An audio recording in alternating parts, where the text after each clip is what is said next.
Hello, and welcome to another update video on Natgas. So Natgas is still in this support area we discussed in previous updates. And let me explain again what we're dealing with here and what the next resistances are, as well as support levels. So you might recall on the Natgas chart that in one scenario, a substantial price top already formed in wave 1 after we had a 5-wave move up in the white scenario from the 2024 low.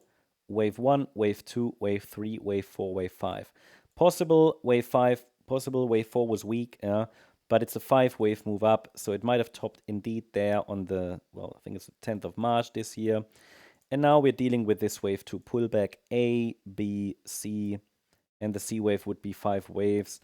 I don't really have an impulsive decline, so this is questionable, this scenario. Yeah.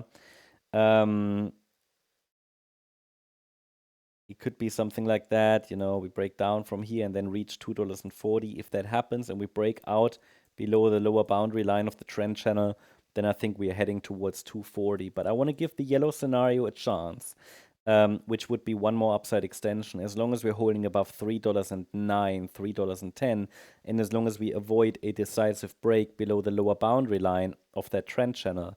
And I want to give that yellow scenario a chance.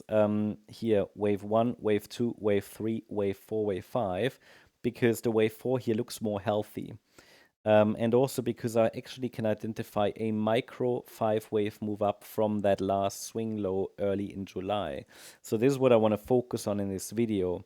Now, please note, if we really are moving up in wave 5, then we have bottomed in the B wave of wave A of 5. Again, support is clearly defined. That hasn't changed from the last update. What has changed is the price moved a little lower since the last update and has hit the lower boundary line of the trend channel. And what I want to highlight is we have something that does look a bit like a 5-wave advance. So what I'm tracking here is the potential of wave C starting. 1, 2, 3, 4, 5. And zooming in a little bit, I can make that a bit larger here. Now, again, the Natgas chart is not the cleanest. It's just not the cleanest asset to track. It is what it is. I can track 1, 2, 3, 4, 5, yeah, in 5 waves up. So this could be wave 1, and then I can add a support area for wave 2 to the chart. Doesn't mean we have to start the pullback now, but once we start to see a little bit of downside pressure, yeah, that might be the indication that wave 2 has started. So key support here would be this area between the 78.6 retracement and the 38.2 retracement. Basically the area between $3.22 and $3.35. This is the area I want to track for a wave 2 pullback.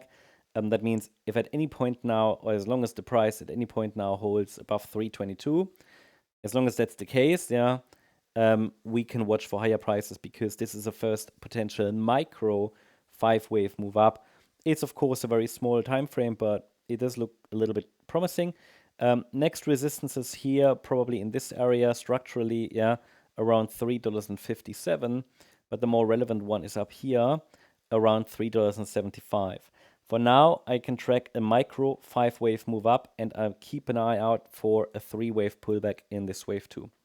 That's the update on Natgas. I hope you liked the update. If you did, please hit the like button, leave a comment, and subscribe. And if you're interested in additional updates on the S&P 500, the Nasdaq, and stocks like PayPal, Nvidia, and many more, check out our stocks membership. You can find the link in the description. Thanks so much.